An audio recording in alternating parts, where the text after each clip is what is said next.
ladies and gentlemen, boys and girls, Diet Time is here. That's right, we're talking about Scream 4, Kill by Kill. Well, greetings and salutations, Internet. It's your old pal, Patrick Hamilton, coming to you once again from beautiful Woodsboro. I almost did a Count Dracula version of Woodsboro. Woodsboro. This is the Kill by Kill podcast, where we're dedicated to celebrating the least discussed component of any horror film, the characters. We're going to unpack all the goriest of details of Scream 4 in the hopes that a young high schooler's untimely end is just the beginning of the jokes that we can make at their expense. And as always, there's only one person I trust. If I'm making too much noise during the movie, she'll stab me in the stomach to remind me to shut the fuck up. The one, the only, Gina Radcliffe. How are you doing today, Gina? Oh, I thought you'd say I'd bake you some lemon bars. That's true. My lemon bars are delicious. Who you ask, the lemon bars taste like ass, so I'm not sure that's a compliment. I'm not gonna take Gail's word for that. You think she might have an ulterior motive when it comes to the taste of those lemon bars? Just a tap. I love Gail in this. I love Dewey in this. This might be my favorite Dewey of all the Scrapes. I love he's a man now. He's like, I guess it's 10 years later. So I guess that would put him at about maybe 35 or so. So, yeah. So that means his voice has dropped like this. He's got a very serious man voice. And it just, except when he talks to Gail, then his voice goes back up again. And he gets kind of whiny, but when he talks to his deputies, his voice drops down like this. And I love it. I just love it so much. It's just a nice touch. There's a lot of nuance happening here, and we'll get to all of it.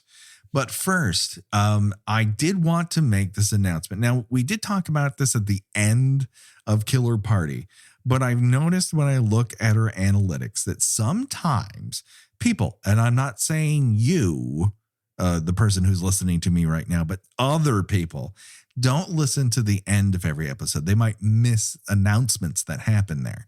And so I wanted to make sure to let you know, this very month in October 2021, we are beginning what we hope will be something that's exciting to you, because a lot of people have asked us over the years. You've covered Friday the 13th. You've covered all the Nightmare on Elm Streets.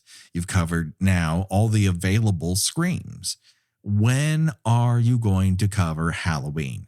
And my answer to you is we're gonna. At the end of every single month, we're going to give you a Halloween episode. The thing is, it's only available to our Patreon subscribers. That's right. Pony up some dough. Now, there's a little tip level, which is great. And, if you have the dough for that, that's great.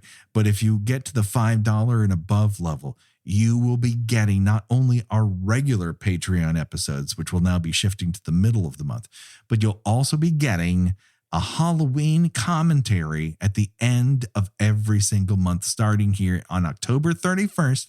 You're going to get John Carpenter's original thriller, Halloween, with our voices talking while you watch the movie. So you can keep one earbud in one ear and just watch the movie and watch it along with you. We'll make sure to put in the notes when the movie starts if you want to skip past our setup and bullshit.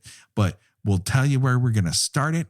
You'll hit play when we hit play, and you'll be able to watch the movie with us, almost like a note session, only we're not going to write shit down at all. Yeah, if you ever listened to our podcast and thought, I'd love to hang out with Patrick and Gina, now's your chance. That's right, a live hangout sesh, a live note-taking sesh. You'll get a view into how we watch a movie and how we watch the weirdness of it. Now, the only thing that I find frightening with this is, of course, I don't want to be killed by Michael Myers. The second thing I find frightening about it is that I won't be able to pause the movie to find the name of the band on the poster on the wall. But other than that, I think we'll be good. Yeah, it'll be a fun experiment. I think it will be a very fun experiment. So if you have been holding off on joining our Patreon, because you're like, I don't know if them just talking about a random extra movie does it for me. But you've always wanted us to hear us talk about Halloween. I mean, this is the moment to jump on board. Not to mention the fact that there's over 40 episodes, extra episodes exclusive to Patreon right now. Yeah, something like that. And let me tell you, they are really, really funny. I have been listening to a lot of our back catalog, and the Patreon episodes, we tend to be a little less structured. Yeah. With them, if you have our next episode was gonna be on the movie Host, and we did not talk a lot about Host, which is not to say that we didn't like Host. We both liked it very much, but we really went off track quite a bit into territory. I promise you will not see coming, and I do not want to spoil it here, but it is fucking weird, and it's truly odd. And then yet it all circles back to Host, which is a very cool movie, and we give it its due there, but we also we let things loose on Patreon. Yeah, so. Our solemn promise to you is that our tangents are tangentially related to what we happen to be talking about at the time. Yes, like satellites spinning around the goofiest moon you've ever seen in your life. Yes, exactly. That's a perfect metaphor. So let's so join us at patreon.com/killbykill podcast, or is it just Kill by Kill? It's Kill by Kill. It's just Kill by Kill. Join us there, and I think you'll love what you hear. Okay. So now that we've gotten our business out of the way, let's get back to the main topic at hand. Now, we've talked about your Screams 2, your Screams 3 even, but who knew there was a fourth Scream? Gina, had you even ever heard of this movie before? Never heard of it. You got slightly mowed. Are you stuck on a Three Stooges platform? I was trying to go more of a Bugs Bunny feel, sure. but Mo will work too. 6 1/2 dozen the other. But I had saw it in theaters, and I had caught it after the fact. It's a movie that I've warmed to. I liked it at the time, but I think I've warmed to it more and more and more that I've seen it. Whereas you, my friend, when was the first time you saw Scream 4? About 3 hours ago. And so what we're going to do with Scream, because Scream 3 we learned not to elongate experiences that we're not going to like. And I know that Scream 3 has its fans, but I think the most interesting component of that was how what was going on behind the scenes, and how they reflected the monster who greenlit every movie in the Scream universe, how terrible he was, and how they reflected that in that motion picture. That to me is the most interesting part about it. And I didn't think it took more than one episode to do that. But here with Scream 4, right? This is a movie that has gained in its reputation in the past decade here. But I also wanted to give it that old-fashioned kill by kill treatment. So we're going to break this down into 3 volumes, a real old-fashioned A Nightmare on Elm Street sort of look at this, to really dig into all the details, dig into these characters, and give this movie as fair a shake as it deserves. And I think it truly deserves one. Yeah, I mean, I only watched the first half an hour because that's how we're breaking it down. But I'm into it. Yeah, I don't know if people had various expectations of it. It was a slight disappointment, but they also had, and they might be repeating that, where it was not released at its normal December frame, nor was it released at like a Halloween or a typical scary time of year. It was just a weird time. It felt like it was being dumped. Didn't actually do well, at least compared to the other movies in the franchise. Yeah. So it was sort of a self-fulfilling prophecy that we can't release this in December or over the summer because it's be taken to the cleaners over this. So we'll take it we'll do it in January, and they were taken to the cleaners. 3 hadn't left the best taste in everyone's mouth. And then they had gone on to do different things. So it almost felt like, I don't know, they might not have the freshest take on this thing. But there's a couple of advantages that Scream 4 has that most 4th editions don't. One, the return of the original screenwriter, Kevin Williamson. Williamson is nothing if not a man who has ideas. In addition, you also have the master himself, Wes Craven, returning to the fold and being given a more time than usual to complete a Scream movie. Usually he's been rushed, or he's diving into it without a script, or the script they were gonna use gets tossed because it was released on the fucking internet, which what happened to Scream 2, and that miracle happened. Aaron Kruger is still part of this. I think was brought in once they needed rewrites, which were demanded by a serial rapist who was in charge of this production. That's where I think you begin to see some of the holes in this.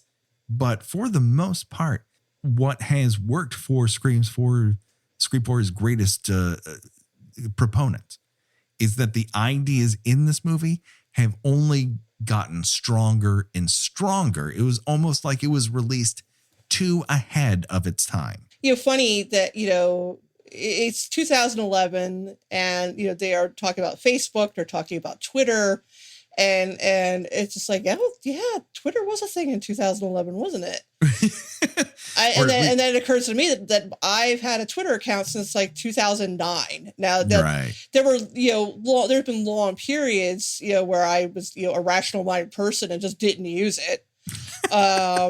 But yeah, I mean, I've had it for longer than since before this movie came out, and it still feels sort of odd for them to mention Twitter. And if you were looking for a better opening than Scream 3, congratulations, you got it. This is the second movie. This is the second movie we've done that has multiple false beginnings. I know. Isn't this weird? We don't really plan on these things happening, but it always seems like when we're batching a group of movies together, whether or not we consciously do it or unconsciously, or it's just happenstance, there are these weird threads that travel through individual movies, from Possession out of Exorcist into Killer Party, and multiple beginnings out of Killer Party into Scream 4. It just what the advantage that Scream 4 has is that the rest of the movie after that does not is not in sharp decline in entertainment to the false beginnings. Exactly. And really, the only thing that would have made any of these beginnings better were to turn into a White Sister music video. God, oh my God. White Sister. Sometimes I told Becky the other day that one of the movies we covered had a false beginning that turned into a music video by a band named White Sister, and the look she gave me, like, stop bullshitting. Like, no, that is a real thing. That really happened. As I mentioned earlier, the reputation of this film has grown since it. I liked it at the time. It's right up to loving it now. But one of the things that some people mentioned at the time, they did not like the meta-ness of this opening. Whereas I feel like this is one of those commentaries where Scream is looking at itself and its own legacy, and Williamson is going, okay, if I were going to do this again, like if Scream never existed and I was just going to propose to do it now, who might I bring in as who might be my Gale, who might be my Sydney? And so I feel like in that the actresses that are presented in both of these openings are like, these are actresses who are sort of, they're surfing the wave that Courtney Cox and Neve Campbell created in the wake of the first Scream. And they're slotted by individual hair colors so you can tell them apart. And, we open on Sherry, played by Lucy Hale, who was at that time mainly a CW player, but she would go on to be the star of Pretty Little Liars, which would start on ABC Family, eventually Freeform. but very much in the vein of somebody who would have been that TV actress who makes a leap into horror movies. Guess what? Lucy Hale's done a lot in the past 4 or 5 years. Be a TV actress who makes a leap into horror movies. And then we also have Trudy, played by the lead of the 90210 reboot. I know this because I did a lot of promotion work for the 90210 reboot and came up with some great taglines that were used in malls across America. Back when people went to malls. Daddy, what's a mall? Don't you worry about it. You'd never have to go. Now you have Amazon, and now we're all work for Amazon, apparently. But you have a very traditional Ghostface convo where he calls up, or she, really, we don't know. Ghostface is a they. I should use the proper pronouns when I don't know. And we're already covering internet territory that will slowly dominate the narrative of this movie. And here it is Facebook, and the idea that you could have a Facebook stalker. Gina, did you ever have a Facebook stalker? Not quite that sending me messages that they were going to kill me or anything like that, but I definitely have had one or two just randos like adding me and then like messaging me and liking everything and I mean, I never really felt scared so much as you kind of annoyed and puzzled. Yes. It is. I mean, because I run more of the show's socials, I get a lot of the DMs and whatnot. And for the 99% of them are people like, you should check out this movie, or I really like this episode, or, when are you going to cover X, Y, and Z? For a long time, it's like, do you guys have a t-shirt store? Stuff like that. But every once in a while, there's a guy who wants to punch me. That's fun. Oh my God. I've had 3 or 4. I'm going to fucking hit you. Like, there's no way you would say something like what you just said.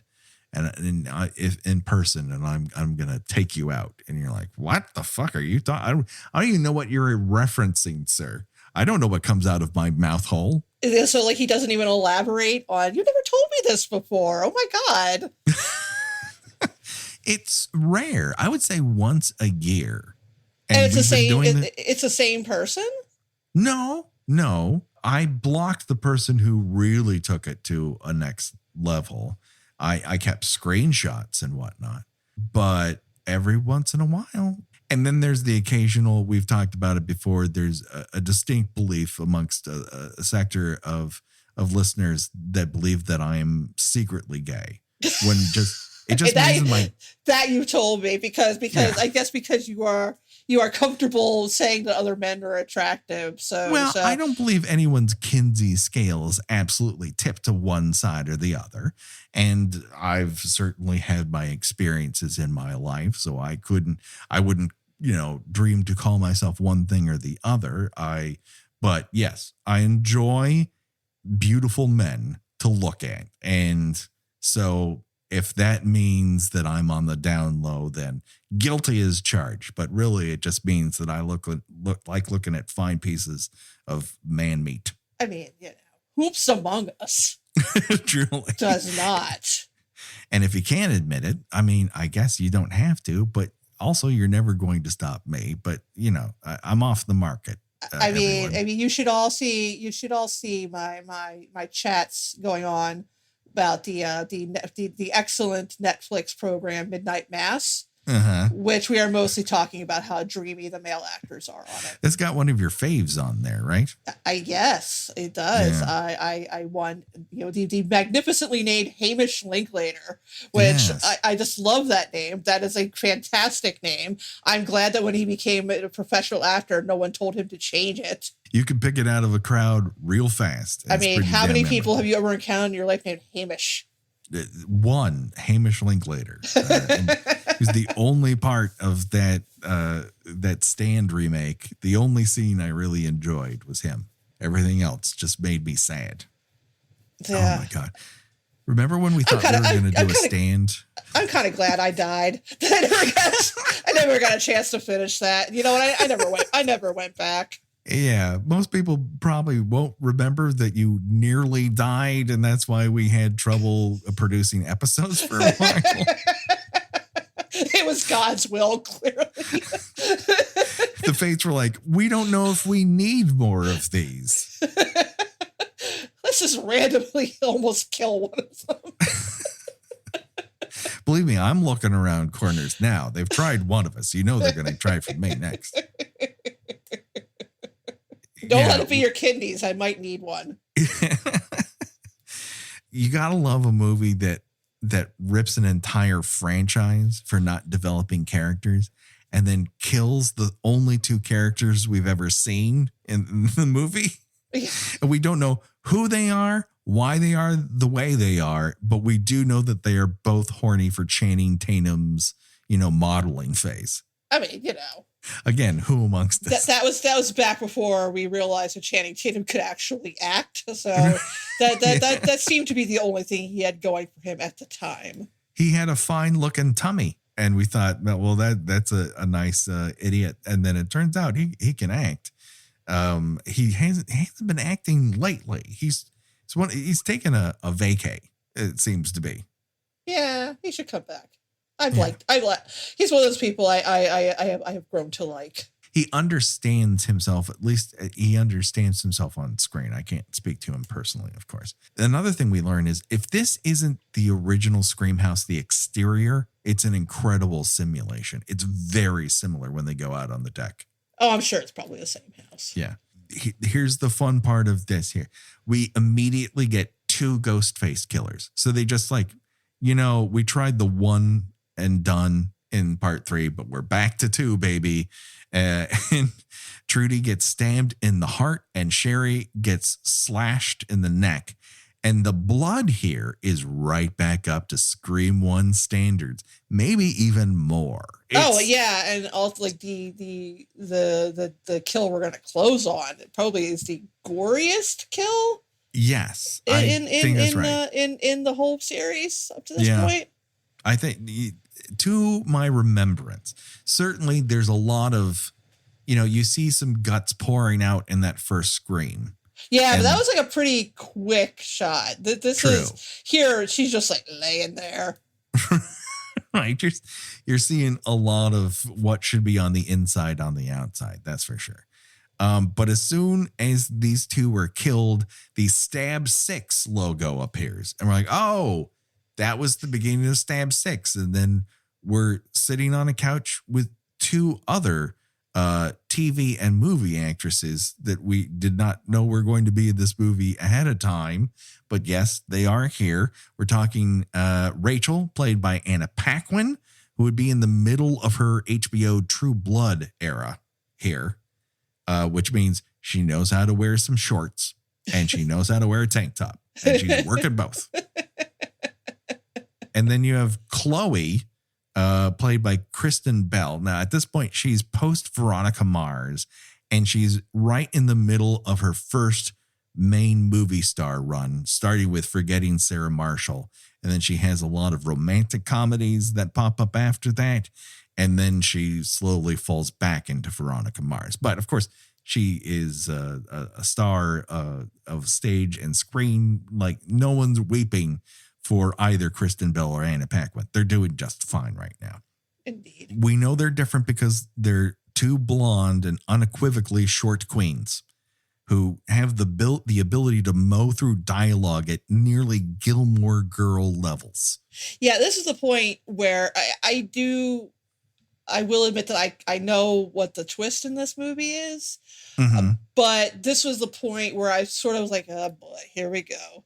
With like Anna Paquin's character is kind of going on this tangent about how dumb these movies are and how they're so predictable and yada yada yada. And I'm like, okay. and then of course they're killed off, and it turns out that that's actually the beginning of another movie, which is this. Right. I was like, oh, you got me. I mean, it's interesting. And not a lot of movies, because they're not as meta as Scream always is. But the Scream movies at this point have had a long vacation, but what we learn is the Stab movies have taken no time off at all. No, while we're Scream up to has been we're up to 7 at this point.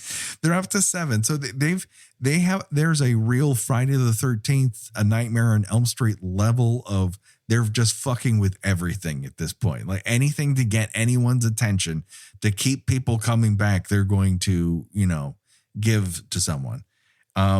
But in a way, there's no attempt to alter or modify the Stab formula, whereas Scream has tried different things. Now, they're always a Scream movie, but there's something to be said with the sort of hyper thriller that Scream 2 becomes.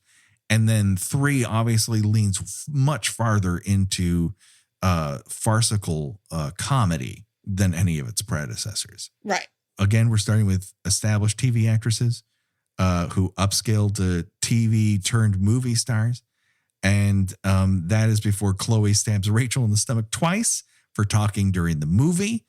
Twitter is mentioned in this sequence, but I also feel like scaling time forward, this accurately predicts movie Twitter. Oh, definitely. Yeah. This is what movie Twitter is. I am going to state these outrageous overreaches when it comes to cinema, and then someone comes in your mentions and stabs you in the stomach. Yeah, it's basically people overreacting to someone's thoughts on a movie. Yeah, it's kind of a bummer because I would have loved to see more of these actresses in this universe. It kind of sucks that they go away so quickly. But that's been a I don't know if I even use the word gimmick in the movies all along. If you've got a recognizable actress showing up for a minute or two and either actually getting killed or playing a character in a movie within the movie who gets killed off. You had Tori Amos in one of them. Not Tori Amos, Jesus, Tori Spelling, not Tori Amos. Really? And trying to figure out which movie Tori Amos was in. Which one had she wept over a fairy's death on top of a piano? What horror movie was that connected to? Heather Graham was in one of them. So yeah, I mean, it's just kind of I'm curious because I am very, very out of touch with who the current hot young actresses are. So you could put anybody in that same, and they will presumably in Scream 5. You could put literally anybody in that role, and I'm going to be like, yeah, there she is. It's going to be very interesting to see how. I mean, we're prognosticating here, but I just don't know exactly what that movie's going to be. Yeah, is it because we were like 27, 28. When the first movie came out, we were the target audience. Yeah. Now we're pushing 50 and we're not the target audience for this movie anymore. No. But are they going to, and again, I'm a little averse to using the word recycle, but I guess that would apply. Are they going to recycle the same gags? Having a young starlet, who is pretty recognizable, but maybe not A-list yet, playing a character at the beginning of the movie who gets killed off or, surprises the audience because you expect that they're going to be the heroine and they're not. I'm just wondering, is it going to work with appealing to a younger, more particular audience, let's say? Yes. And one that hasn't really, there's been a lot of slashers leading up to it. Like the reason there's another Scream is because other slashers have done well, whether it's been on Netflix or on Hulu or at movie theaters with things like Happy Death Day, which I might remind the audience, they state that Stab 5 has time travel and is by far the worst. And then Happy Death Day literally proves it's possible to make a good time travel slasher. So there's a lot of things that are not going to be part of the special sauce that made Scream 96 what it was. But again, we haven't even seen a trailer for it yet. So we don't even know what tone it's really trying for. We know they're bringing back certain people, not bringing back others. It's going to be, I'm really interested because there's a lot of potential here. Kevin Williamson was part of the scripting process, but we do not have Wes Craven. We also don't have anyone from fucking Dimension Pictures. And that, I think, is the best news any of us could possibly hear. I mean, the thing I worry about is the thing that is plaguing a lot of horror releases, and particularly remakes or reboots or sequels of horror movies from the 70s, 80s, and 90s. And that is people complaining that it is too, quote unquote, woke. Fuck you. Whatever. Not you particularly, but no, I know, that. but that seems to be the most recent example of that would be the reboot of Candyman. Right. Loudly complained about by people who clearly didn't see the first movie. No.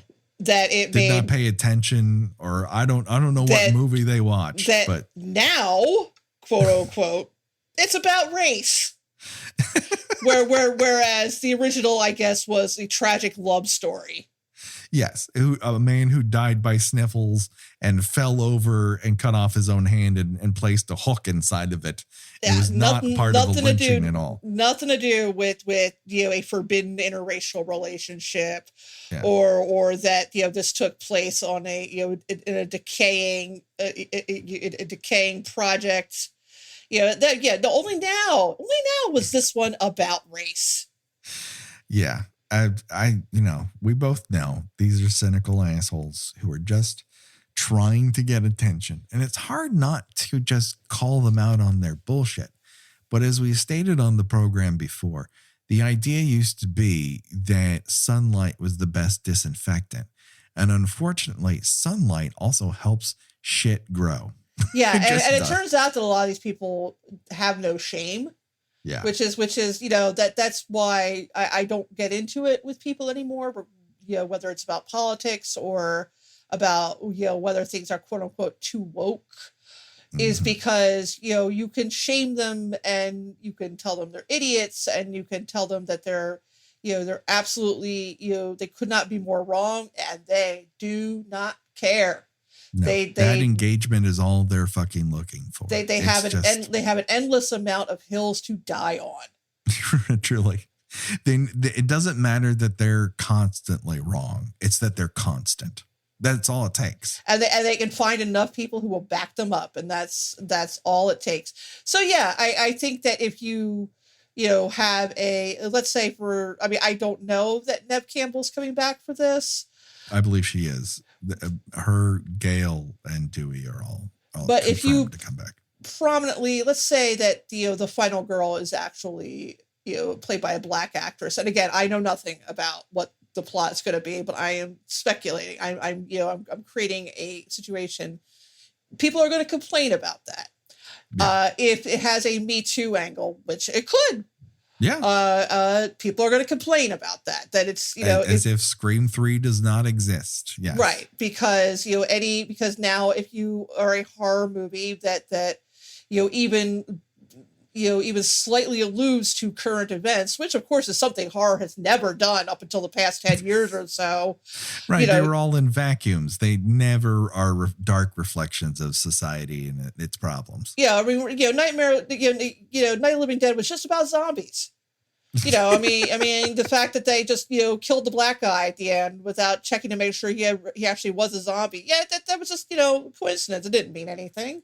Well, it's a mistake we can all make. Oopsie doodle. I have a shotgun. Yeah. But if if it even, vaguely alludes to current events, people are going to complain that it's too woke, that it's too political. Yeah, and that's, that's become a problem with enjoying media. Is people finding the dumbest, boneheaded things to complain about and just digging in and complaining about it till the cows come home and sucking the joy out of it. Yeah. And you ignore it, you still feel like it's a virus that you can't get rid of. And if you engage in it, you only risk increasing its visibility. It just fucking sucks, dude. You know what doesn't suck? Scream 4. Let's get back to it. So we're now in our third cold open, and we're on two other blondes, but they're different shades. We have Marnie, played by very talented show killer Britt Robertson. Killed many a show. Very talented young woman.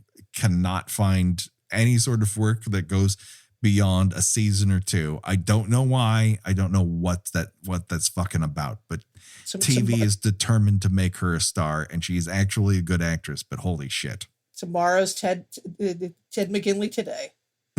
Exactly. And then you have Jenny, played by Amy Teagarden. And at this moment, she was in the middle of her Friday Night Lights run. So they're both very of the moment actresses who you would go, if you were going to make a Scream movie, you would put them in there, and they're absolutely there.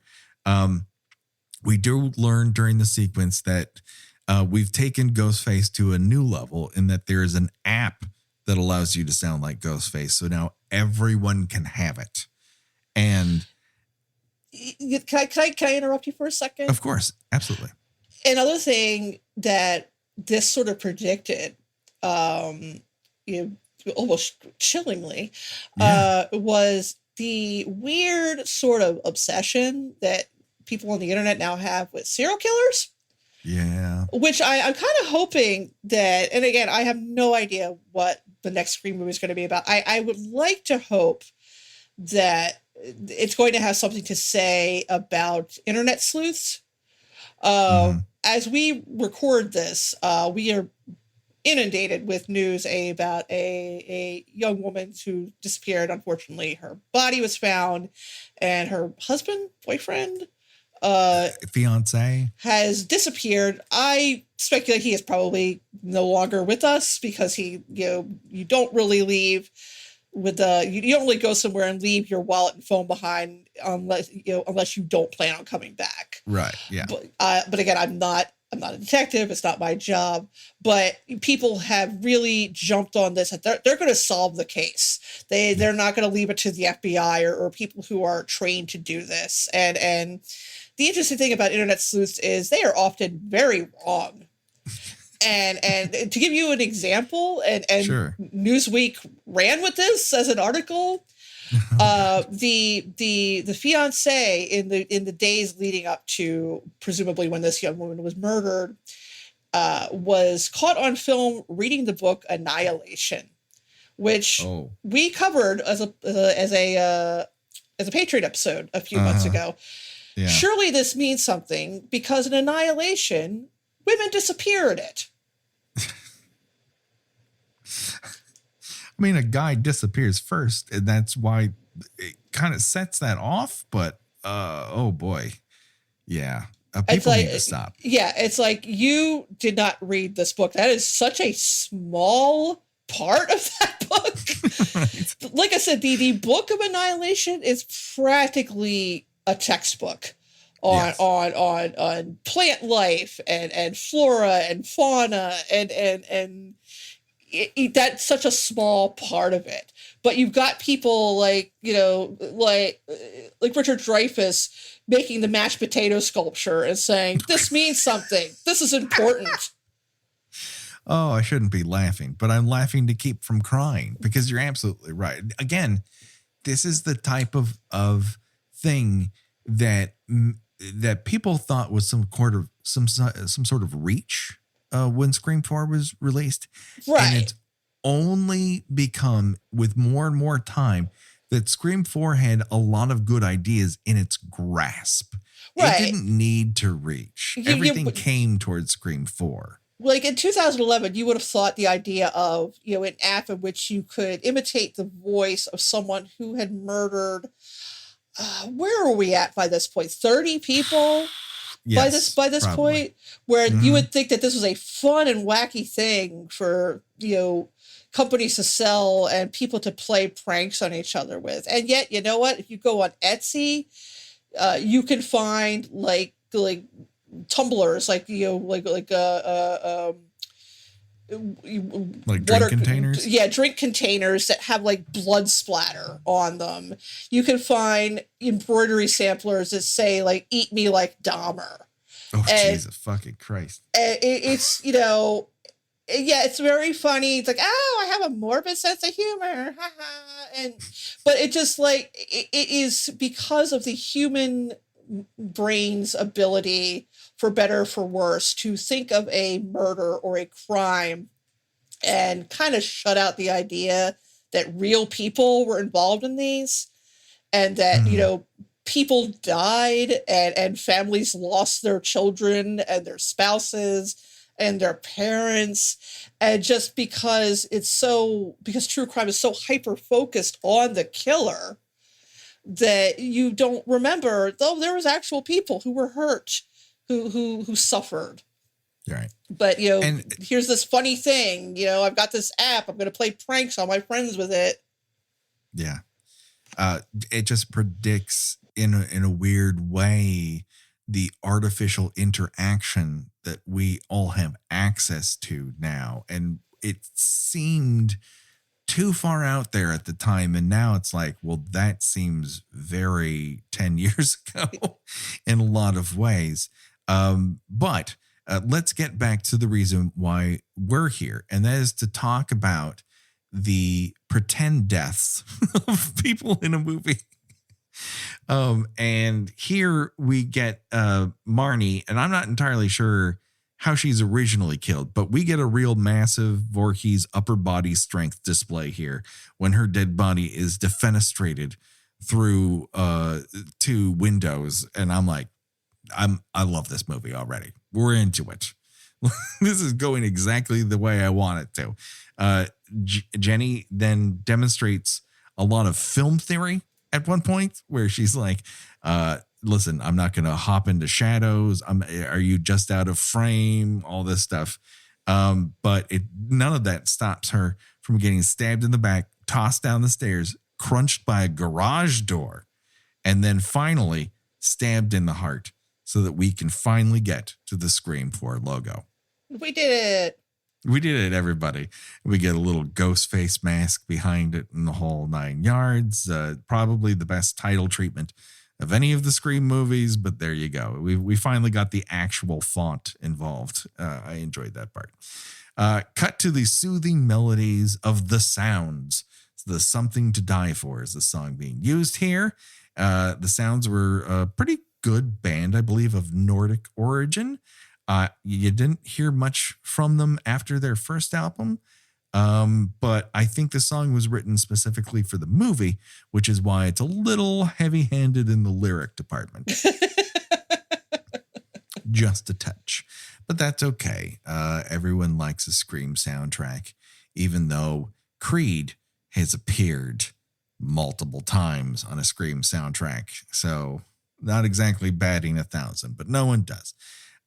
We were reintroduced to Sydney in the town center of Woodsboro. She's resplendent in mauve. Again, we like to introduce women characters in Scream movies in a solid color. That's how you want to see them. She looks great. Oh, she looks fucking fantastic. Listen, this is perhaps a movie where people look the most fantastic they ever have. Like, even the hair on Britt Robertson in the previous scene, you're like, holy shit, the hair team loved her. Look at that. It's bouncing, it's behaving, it's all over the place. Everyone's getting a unique hair look. No one's bangs are cut just below the crown of their head. Yeah, they went back and fixed all their mistakes. Right.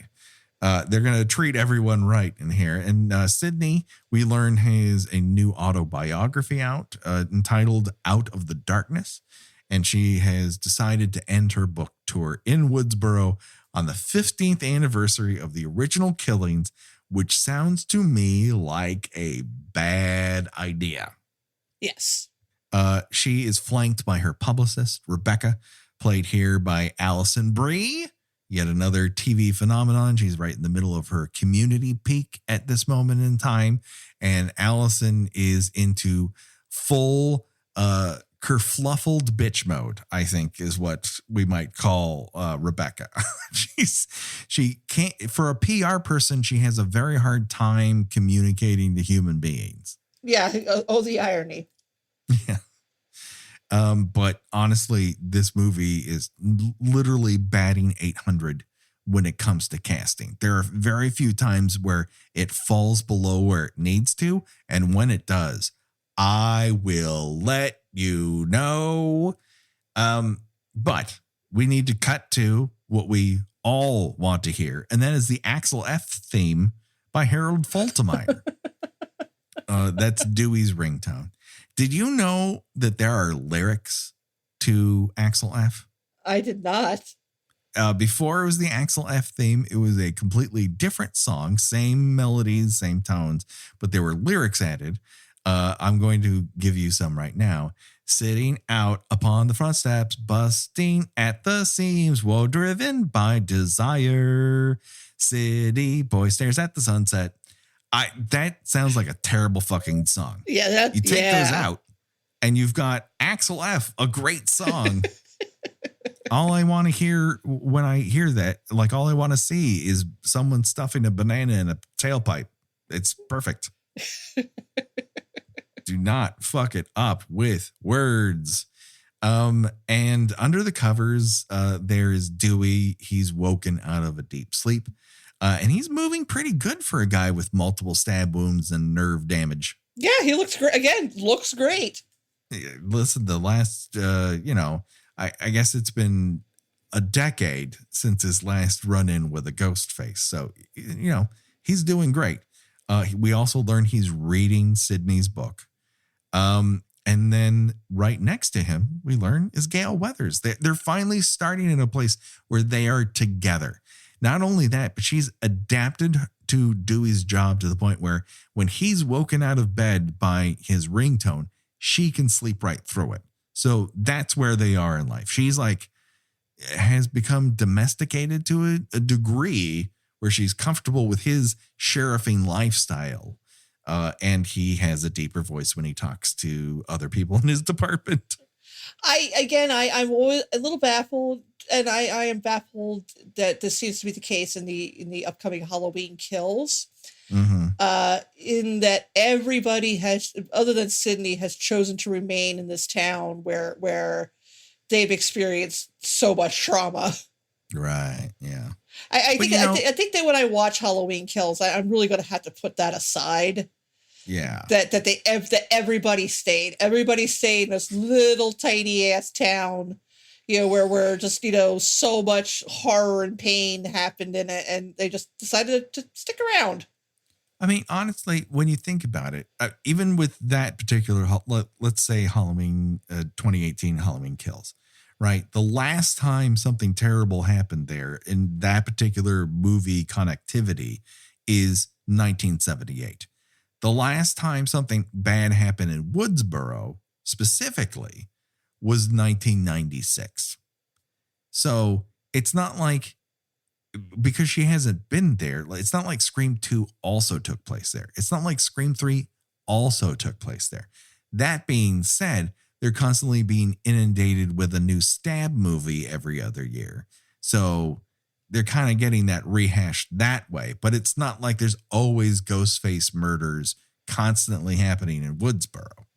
Yeah, I don't know. It just seems weird that after the third time, Dewey goes through this shit, that he doesn't retire from police work and you go live in the mountains or something. Yeah, no, that's very true. I mean, I think the only rational idea is like Dewey returns back to Woodsboro because that's where his family still is.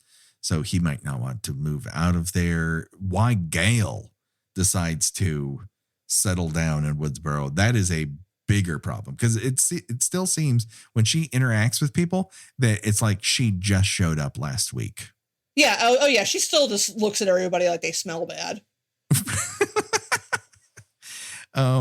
And one of the things that I kind of like here, but you can also tell is like a studio note, is that Gale is set up here to be at odds with Sydney because their roles have been reversed. Gale is now the townie, and Sydney is the lady with the book to sell. And that plot feels a little underserved, mainly because the protagonist roles are spread out amongst a whole lot of people.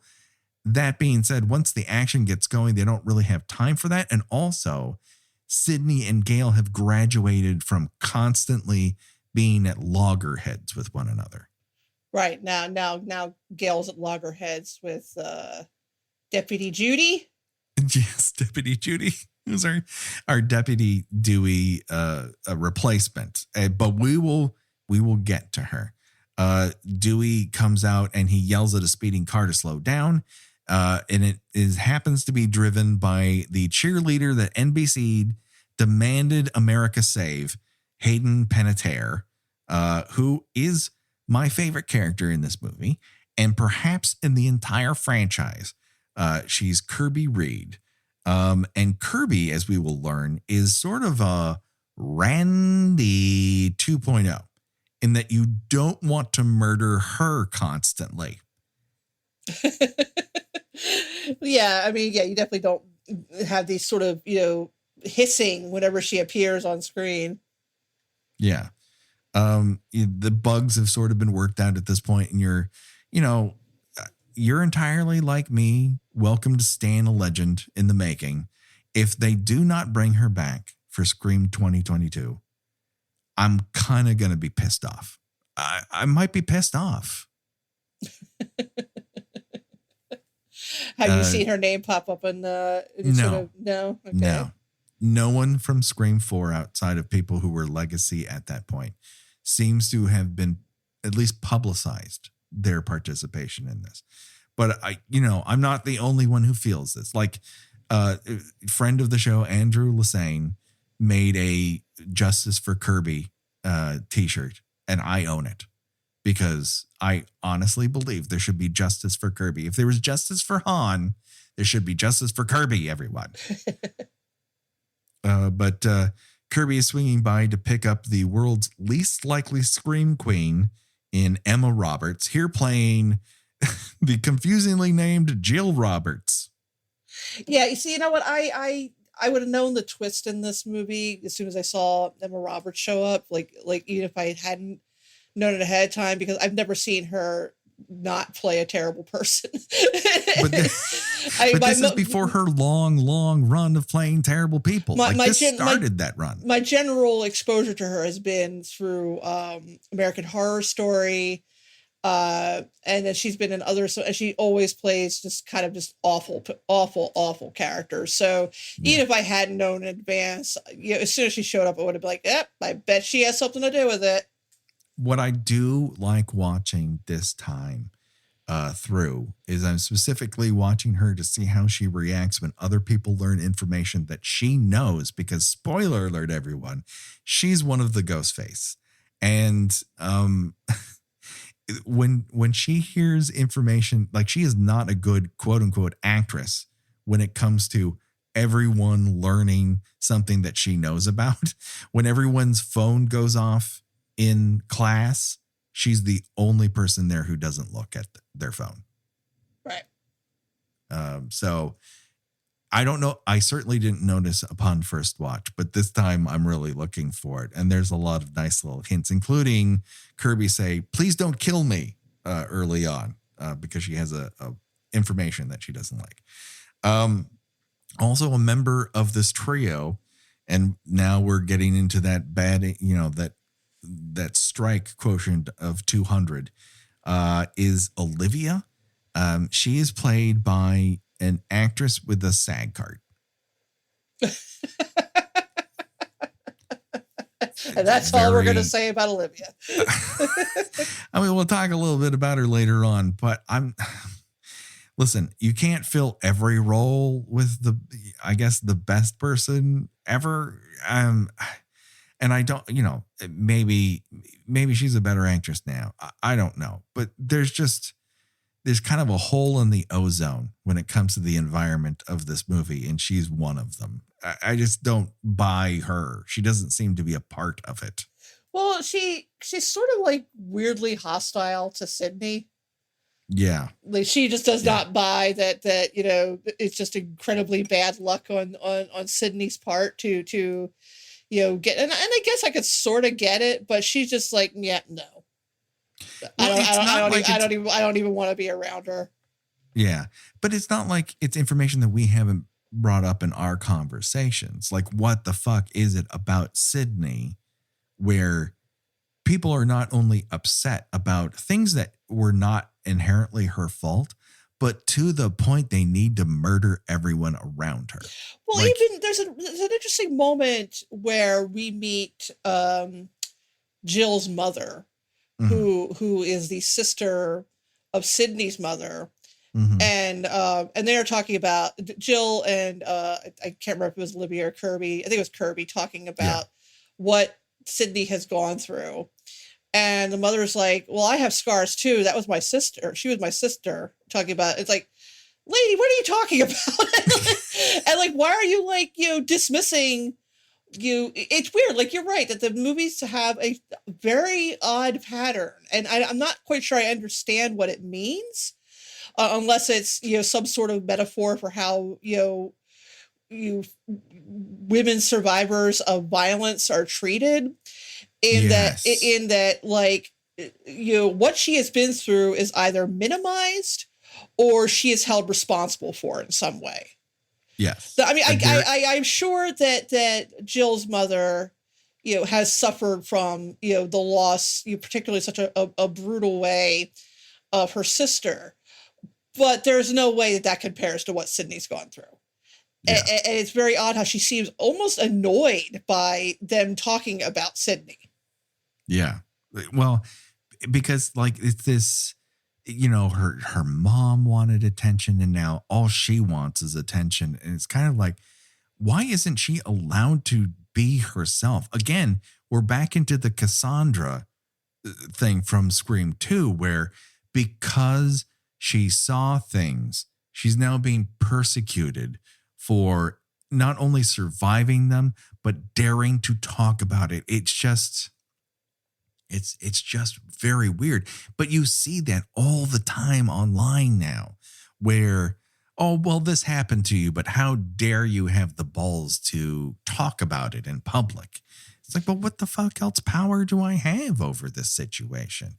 If you've been sexually harassed at work, if you have been assaulted by someone you knew or didn't know, or you went to a bar and you felt you were drugged and then you report that to the bar and the bar goes, not only do I not believe you, but I'm going to do everything in my power to make you look bad so that you don't make us look bad. That is what we're constantly confronting as a society nonstop. And that's just the white women, because if any of those things happen to a person of color, it's magnified 1,000 times. How dare you speak of this? How dare you bring it up? It's just a constantly repeating thing here that extends beyond these movies. Again, horror movies being that dark reflection of what is really happening in a society. Right. Now who's getting too political? I've always been too political, baby. We're gonna lose listeners. They're too woke. Yeah, we just started. We just started getting woke here because we would like to go woke and go broke. I don't know what the fuck that rhyming scheme is, but it's a bunch of bullshit. Anyways, Jill happens to receive a Ghostface call of her own. So now she can't be Ghostface, right? Because how could she call herself? Oh, there might be two of them. Oh, there might be a fucking history of that. Yes, everybody. There's going to be a history of that. Again, now that anyone can sound like Ghostface, you can't know what to prank and what is a killer's actual call.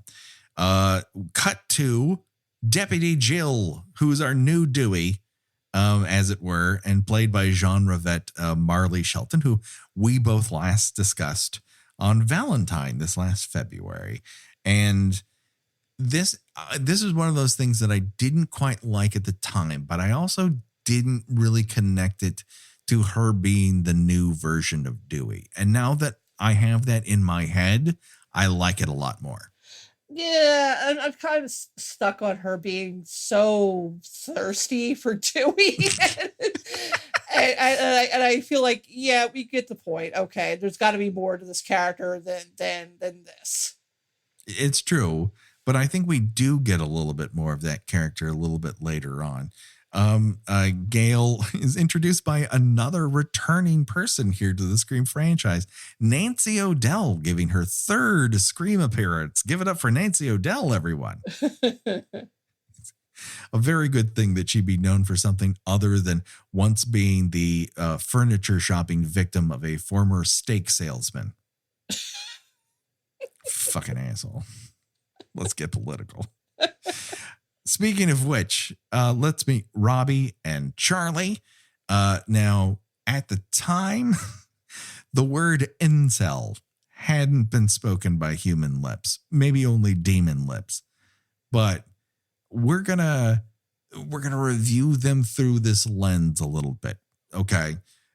Because they are both in denial, just different levels of denial. I feel like Robbie is the big swing and a miss element here, not as a character, but as the entire prognostication of how blogging and social media evolve. Right. If you just had a phone in his hand and he was constantly TikToking, it would not play as weird. But someone who's existing in a world where Google Glass not only didn't fail but happened, that feels too far-fetched. Yeah, he's always got this, the headset on, and he's always, imposing himself on people. Yeah. It's not really where GoPro culture went. So, but again, no film can bat 1,000. So I think everything's okay. But we also here kind of have him and Charlie as the other versions of Randy, in that they're into movies and they have a lot of theories and they're inserting themselves into investigations. They just don't have that Billy and Stu dynamic. No. But obviously the film isn't going for that, but I do feel that's one of those things that is slightly missing when it comes to the male component of the movie. I don't think either of these two actors are doing a bad job, but it's just one of those things where I don't feel that the guys here are on the same level that we saw in Scream 1 and Scream 2. No, I 100% agree with you. Yeah. And when they're in the hallway of Woodsboro High, I did enjoy the bust of Principal Himbry. Yes, sort of I love that. Rictus grin on Fonzie's face there. The worst look and a beloved actor we can possibly I am glad that they paid tribute to him, though. That's very nice. I didn't know that he was not in the credits at all of the original Scream. That was just a pure cameo. So that's something I just learned, everybody. I just love him so much in that. Oh, he's great. He's great because he immediately understands that he needs to not only be a presence, but be considered a red herring for as long as he's on screen. And he does, he understands the assignment in Scream 1. Yes. But speaking of another returning, well, I won't call it fave, but a mood in the Scream franchise is Trevor, who takes that "have you considered my penis" idea and makes it flesh and blood. Oh, yeah. He runs with it. He really does. Like a young boy in a field. Yeah. But again, I don't feel like he's dangerous. Not consciously dangerous. Whereas Billy and Stu, they're kind of a little bit alien. You don't know what their motives are half the time. And I know what Trevor's motives are all the time. Right. And it's, "have you considered my penis?" And she doesn't. Jill does not. She is no longer considering his penis. Yes. So I guess the question I have, and we'll review this going forward, is is Jill maintaining this breakup with him to make sure that he never witnesses her killing anybody? Like, is it practical? That's a good question. I think probably, yeah. Because she kind of wants to keep him on the hook a little bit, because that comes in handy when she needs an alibi. But when she doesn't, she can't have him around. So that push and pull, it's not artificial. It's not emotional. It really has more to do with her killing people plans. Yeah, no, you're probably, I think that you're probably right that, this is all part of the scheme. And so when we cut to now to Sid's book signing, Gale arrives in a single color again. The Scream has the theme. They're going to keep it up. And you know what? I'm here for it. She does not get punched this time because in a beautiful evolution, her and Sidney don't hate one another anymore, which I think is a nice evolution of that relationship. Right. But in as much as Gale is able to bring herself to care about anyone, she seems to care about Sidney. Yes, she does seem, because they, if nothing else, they have truly been through a lot together. Like, there's something to be said for that neither leaves the other to die.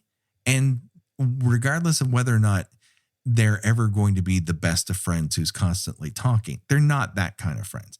But there is a mutual respect society that has evolved over the years. Right.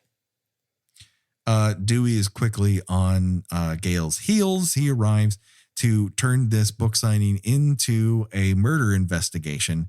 And we learned that the phone and knife used in Marnie and Jenny's murder has been traced back to the bookstore. And there's a moment here that I laughed out loud so hard. And that is, everyone in the sheriff's department has adopted Dewey's running side straddle thing that he does. All of them do it. Like, it shows me that someone was paying attention, and I really appreciated it.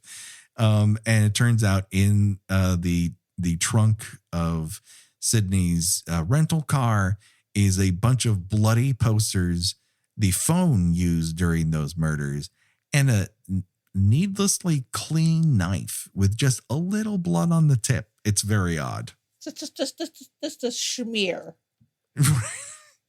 Just a dollop, as it were. And yet again, I do love remixing these dynamics, that Sid is now kind of Gale, but Dewey's the sheriff. So Judy is now the new Dewey, and Rebecca sort of has Gale's old attitude. Everyone's getting a little bit of something that was there before, but now it's with a new person. But Dewey still got that furrowed brow when he's upset about something. We absolutely do. So when we cut, we talked about the Woodsboro English class that everyone looks at their phone but Jill. Over at the sheriff's statement, we get back to that big thematic link of the film that Sidney will never be free of her role as the centerpiece victim in this movie universe. And that also makes me wonder how they will adapt this new Scream to that dynamic. How will they change it? How will they alter it? It's really interesting. It's probably one of the bigger examinations, because so many of the slasher movies have new final girls in every film. This is one of the few that retains that quote unquote final girl, and how its relationship constantly pivots to how we view a final girl at any period of time in film history. Now, contrast this with Gale, because no matter how hard she tried, she never became the focus of the story. She's just someone who's grabbed the spotlight because she's had access to the events that would take place in a spotlight. And now you find her at this crossroads where she doesn't know how to write anything that is fiction based. She like the two of us writers often stare at a blank page and feel like you'd like to throw it through a window. But the main advantage now is she's not outside the sheriff's office. She has an insider's access. And we get to see her try those lemon bars and dislike them. We get brief intros into Deputy Hoss, played by Adam Brody, just at the beginning of what would become a great idea for his career. And that's become a character actor and not the next Tom Hanks, which is what everyone was saying in his ear on the set of The OC. Yeah, he's done a lot of interesting stuff. He really has. Well, I think he's better as interesting stuff, as the person who is third billed, as a person who's sixth billed. He is a character actor in a lead actor's body. And, you know, some people have much better careers that way. And I'm glad he figured it out. We also meet Deputy Perkins, here played by a pre-Blackish Anthony Anderson. Deputy Anthony Perkins, which I love that he's named Anthony Perkins. Oh my God, that's so good. I've somehow written for Anthony Anderson 3 times this year. I don't know why. Did you tell him you loved him in Scream 4? Oh, if I ever end up on a set with him, yes. But my scripts get sent to his agent's office. So I don't know that they're more successful at throwing suspicion at Deputy Judy than the original does at Dewey, because I never buy Dewey as a real red herring in the original Scream. No. But there is at least a clear-cut motive for her in terms of she is fixated on Dewey, and her and Gail and Dewey got together because there were murders happening. Maybe I could recreate that. I never got Judy as a red herring. I just pictured her as kind of a pest. But at least they're trying here. I know I've knocked David Arquette a couple times when we've covered Scream movies for either going too far or veering into a level of camp that is outside of what Scream is attempting here. But I think his reaction when Gail states out loud, "Well, then I'm going rogue," is priceless. Yeah, he looks like she slaps him. Really does. He just he flinches. Like what? How could you? Okay. Not only we are a happily married couple. We are a unit. You understand the pressure I'm under because I'm not just off on my own, randomly investigating things at a college campus or a Hollywood studio. You know that they're going to put more pressure on me as a sheriff. And he instantly goes back to that 25-year-old version of him. Just for a split second, it is just really great work. Yeah, I mean, he's trying to do a pretty good job of holding it together and holding the fort down, and somehow or another he manages to command respect, and I'm not sure how, but he does have, his deputies all seem to worship him, and I think his reputation as someone who has solved he's unkillable 3 mass murders, that has something to do with it, right? I was listening to one of the earlier Screams that we covered, and one of my favorite things that you said was that you hope that Dewey just gets to die peacefully in his sleep at some point. He deserves it. He deserves to pass away in peace. He's given enough. Really, he has. Like the end of 6 Feet Under, when the guy's on a cruise and he just gets up and falls over. Yeah. Just oops, my soul left my body. That's where. What better way could you ask for? Honestly. Speaking of great responses. When they're all in the conference center and they go, all right, so Jill, you received a phone call. Olivia, you also received a phone call. And Kirby's like, wait a second, I didn't receive a phone call. And he goes, interesting. And she goes, does that mean that I'm not gonna live as long as these two are? And he responds with, no, maybe. the the timing between the two of them really works. It feels like this is on better, surer feet than anything that happened in Scream 3. Yes. Yeah. I mean, you can't take away the balls that Scream has to take on Weinstein on the set of his own movie. Like, you can't take that away from that movie. It owns that. It's just not a great Scream movie. And that's where it falters. So we've had our say on that. Please listen to our Scream 3 episode if you haven't already. Emma gets a visit from her visibly asshole-ish ex-boyfriend. Like, I don't get this kid. He's not giving me Billy enough vibes entering her bedroom. No. He's not sexually menacing. He's not dangerous. I don't like Billy is a lot of things. One of them is a murderer. But the other thing is, like, he feels like a devil tempting you on your shoulder. And this kid just can't generate that power. And if it's a choice, I don't understand the choice. And if he just didn't work out, there had to have been better takes. I just have to believe that. Oh my God.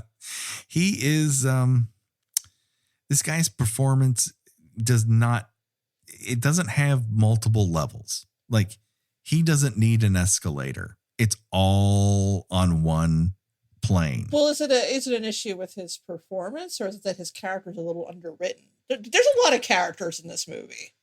There's a lot of that. If anything, this is one of those movies, because it is a sequel that has to serve a lot of people's stories. There are some stories that just don't work out well. I just feel like, Kirby's not somebody who's given a lot to quote unquote do. It's just that Hayden Panettiere makes the most of every moment she has. And that's where I feel like this is kind of a casting problem. They're not helped by the script. Yeah. When it comes to that kid, it just not. But he's also not making a meal of what he has on his plate. No. Spotted in Jill's bedroom, because we love a bedroom here. You have U2's Joshua Tree poster. Does she strike you as a U2 fan? Not Joshua Tree. That album was pushing 25 years old by 2011. Yeah, I mean, if she hasn't already found what she's looking for, she's not going to find it in that poster. Then you have an ad bill for something called Farewell Republic, which is either a Daft Punk concert or two Mandalorian bounty hunters. I can't tell which. On the door, you have a little ad bill for your favorite film, Gina, An American Werewolf in London. Yes. On the closet, we seem to have an ad bill for what seems to be a reggae show. Again, U2 reggae fan. Not quite as unlikely as the random Indigo Girls poster, but no. But we also have what may be a poster of Panic at the Disco or Coheed and Cambria. I can't decide which. I don't have a Blu-ray of this. I can't throw it up on a big screen. So I'm just squinting at a computer screen looking at this. And so we're setting up here for our end of Act 1 murder. We have Perkins and Haas in a squad car outside. Julia pulls up. She openly wonders why Jill is hanging out with Sydney. After all, she's some sort of whirlpool of death that just pulls any person near her into it. She keeps calling her the angel of death. But this is when Sydney is confronted by Judy hiding in the shadows. And this is where I feel there's a successful attempt at Judy as red herring. Maybe. I don't know. That didn't quite land with me. I mean, I will say for me, I enjoy that she's like, don't you remember me from school? I was in these classes. We were both in the same plays. You were the lead and I was this person off to the side. And you're kind of like, oh, she's kind of jealous that all of this attention, quote unquote, that Sydney was paid. Of course, that attention was people attempting to murder her. And, you know, maybe she did a couple interviews about being murdered, almost being murdered several times on television. Right. Yeah. Well, yeah. And she finally got that oh so elusive Nancy O'Dell interview as well. So that's something to be jealous of. But what we're setting up here is for another, what I think is a pretty good suspense sequence for a Scream movie. It's not Scream 2 level, but I think this is a nice setup because you have 3 girls, 3 phones, 2 bedrooms, 2 closets. It's like a old-fashioned rear window sitch. So we get a volley of calls in between Jill and Olivia, and then Kirby gets a ghost face call. So they're neither of them are all on the same call. Kirby is receiving information from Ghostface that he's hiding in a closet. She assumes it's the closet in front of her, and we learn, nope, it's actually Olivia's closet that he's hiding in. Yep. That's a pretty great bait and switch, I gotta say.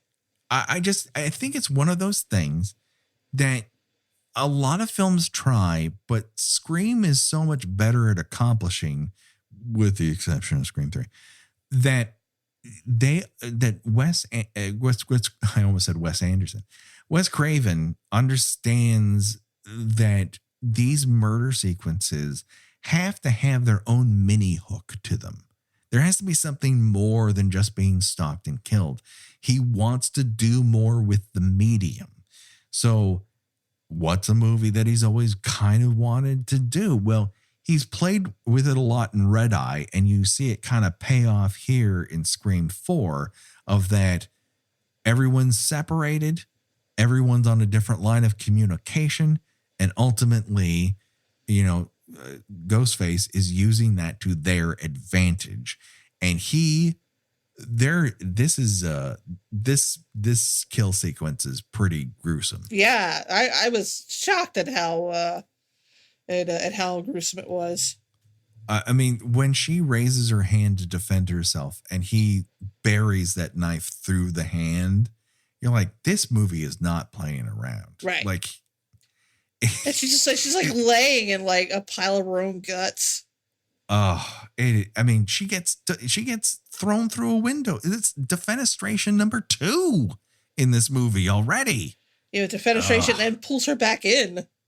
Yes. And what, tears her stomach open. And Sydney, unlike, Kirby and Jill, well, not for Jill necessarily, but in the scope of what we know in the movie, like this is the first time they're seeing this sort of thing, whereas Sid sees it, realizes what's happening, and leaps into action. We get action Sydney back. Yes. And she goes across the street, busts through the door, runs up to the room. But Olivia, she is an ex-member of this cast by the time she gets there. I mean, nothing of value was lost.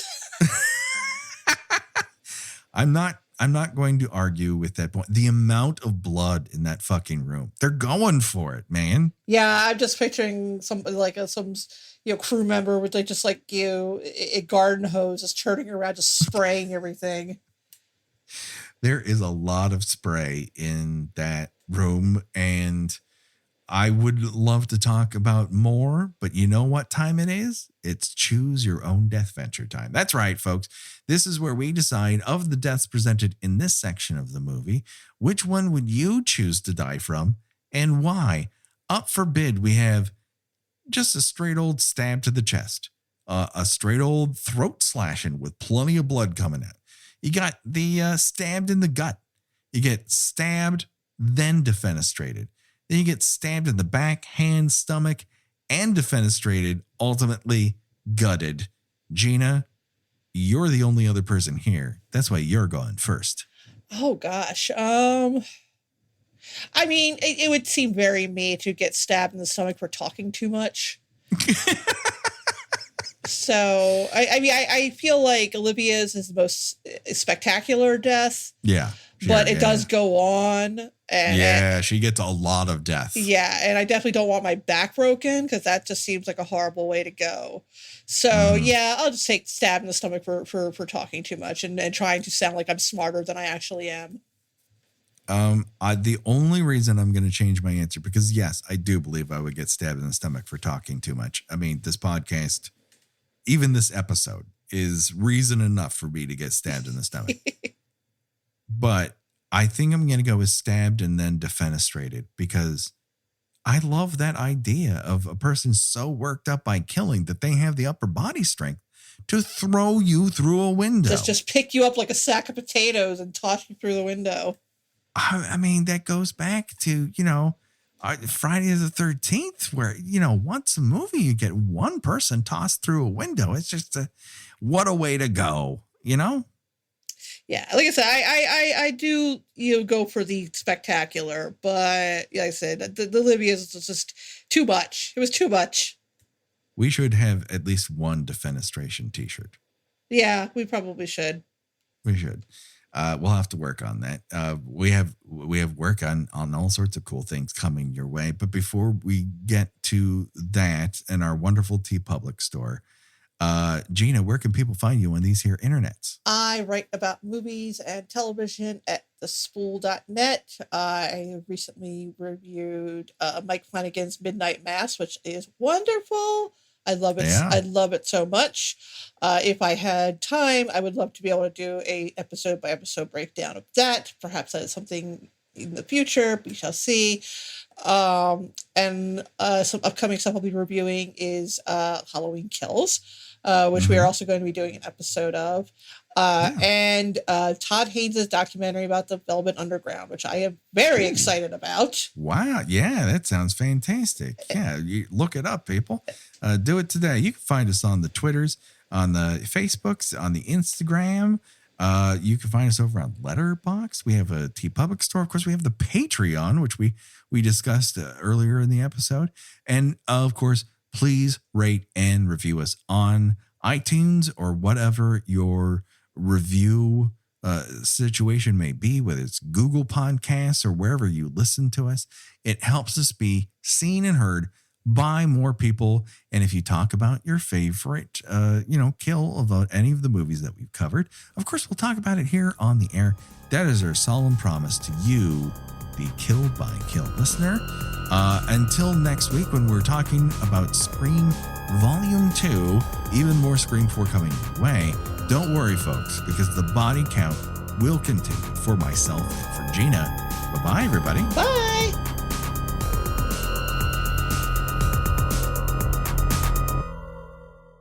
Are you itching for a good story? Laughter among friends, maybe even a mystery or two? Well, you're in luck. Fire Breathing Kittens is a standalone Dungeons & Dragons podcast. Each episode is a separate 3-hour-long story, like a movie for your ears, so you can listen to these adventures in any order you like. So join us on a real play D&D quest as we solve mysteries, attempt comedic banter, and enjoy friendship. Fire Breathing Kittens podcast. Fantasy, action, mystery, friendship.